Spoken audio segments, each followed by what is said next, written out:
നമസ്കാരം, big T ന്യൂസിലേക്ക് സ്വാഗതം. റേഷൻ വ്യാപാരികളുടെ സമരം പിൻവലിച്ചു. ഇന്നു മുതൽ കടകൾ തുറക്കും. നാളെ മുതൽ സാധാരണ നിലയിൽ റേഷൻ കടകൾ പ്രവർത്തിക്കുമെന്നും മന്ത്രി അറിയിച്ചു.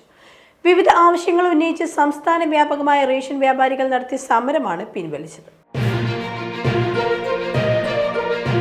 പഞ്ചാരക്കൊല്ലി നിവാസികൾക്ക് ഭീഷണിയായ നരഭൂജി കടുവയെ ഇന്ന് രാവിലെ വീടിന് സമീപത്ത് ചത്ത നിലയിൽ കണ്ടെത്തി. മരണകാരണം കഴുത്തിലുണ്ടായ മുറിവാണെന്നാണ് പോസ്റ്റ്മോർട്ടം റിപ്പോർട്ടിലെ പ്രാഥമിക നിഗമനം. കടുവയുടെ വയറ്റിൽ നിന്നും കൊല്ലപ്പെട്ട രാധയുടെ വസ്ത്രവും കമ്മലും മുടിയും കണ്ടെടുത്തിട്ടുണ്ട്. CN മോഹനൻ CPM എറണാകുളം ജില്ലാ സെക്രട്ടറിയായി തുടരും. 2018 അദ്ദേഹം ആദ്യമായി ജില്ലാ സെക്രട്ടറി ആകുന്നത്. 46 അംഗ ജില്ലാ കമ്മിറ്റിയാണ് കൊച്ചിയിൽ നടന്ന ജില്ലാ സമ്മേളനം തിരഞ്ഞെടുത്തത്. ഇതിൽ 11 പേർ പുതുമുഖങ്ങളാണ്. കഴിഞ്ഞ കമ്മിറ്റിയിൽ ഉണ്ടായിരുന്ന 10 പേരെ ഒഴിവാക്കിയിട്ടുണ്ട്. കുടിവെള്ളം മുടക്കിയുള്ള വികസനം ഇടതുപക്ഷ വികസനമായ ജനം കാണില്ലെന്ന് CPM സംസ്ഥാന സെക്രട്ടറി ബിനോയ് വിശ്വം. CPI വികസന വിരോധികളല്ല, പക്ഷേ ഏത് വികസനം വരുമ്പോഴും കുടിവെള്ളത്തെ മറക്കാൻ പാടില്ലെന്നും അദ്ദേഹം വ്യക്തമാക്കി. സന്ദീപ് വാര്യരെ KPCC വക്താവായി നിയമിച്ചു. K സുധാകരനാണ് കോൺഗ്രസ് വക്താക്കളുടെ പട്ടികയിൽ സന്ദീപ് വാര്യരെ ഉൾപ്പെടുത്തി പാർട്ടി സംസ്ഥാന അധ്യക്ഷനായി തിരഞ്ഞെടുത്തത്. കോൺഗ്രസിനെ പ്രതിനിധീകരിച്ച് ചാനൽ ചർച്ചകളിൽ ഇനി സന്ദീപ് വാര്യരും പങ്കെടുക്കും.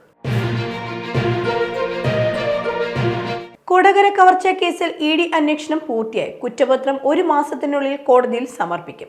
ED കുറ്റപത്രത്തിൽ ഉണ്ടാവുക ക്രൈംബ്രാഞ്ച് തയ്യാറാക്കിയ കുറ്റപത്രത്തിലെ പ്രതികൾ തന്നെയായിരിക്കും. പോക്സോ കേസിൽ നടൻ കൂട്ടിക്കൽ ജയചന്ദ്രന്റെ അറസ്റ്റ് സുപ്രീം കോടതി തടഞ്ഞു. മുൻകൂർ ജാമ്യാപേക്ഷ തീർപ്പാക്കും വരെ അറസ്റ്റ് പാടില്ലെന്നാണ് കോടതി സംസ്ഥാനത്തിന് നോട്ടീസ് അയച്ചത്.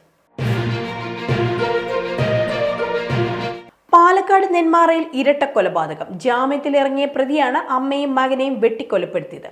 പോത്തുണ്ടി സ്വദേശി 58 വയസ്സുള്ള സുധാകരനെയും അമ്മയുമാണ് ഇയാൾ കൊലപ്പെടുത്തിയത്. 2019 സുധാകരന്റെ ഭാര്യയെ വെട്ടിക്കൊലപ്പെടുത്തിയ കേസിൽ ജയിലിലായിരുന്നു പ്രതിയായ ചെന്താമര. ഇയാൾക്കായി പോലീസ് അന്വേഷണം തുടരുകയാണ്.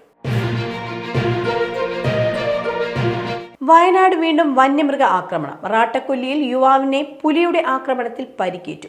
എസ്റ്റേറ്റ് മാസ്റ്ററായ വിനീതിനെയാണ് പുലി ആക്രമിച്ചത്. ഇയാളുടെ കൈക്ക് പരിക്കേറ്റിട്ടുണ്ട്. വഖഫ് ഭേദഗതി ബില്ലിന് പാർലമെന്ററി സമിതിയുടെ അംഗീകാരം. 14 ഭേദഗതികൾ അംഗീകരിച്ചു.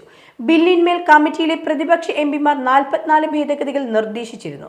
അവയെല്ലാം BJP അംഗം ജഗദാംബിക പാൽ നേതൃത്വം നൽകുന്ന സമിതി തള്ളുകയായിരുന്നു.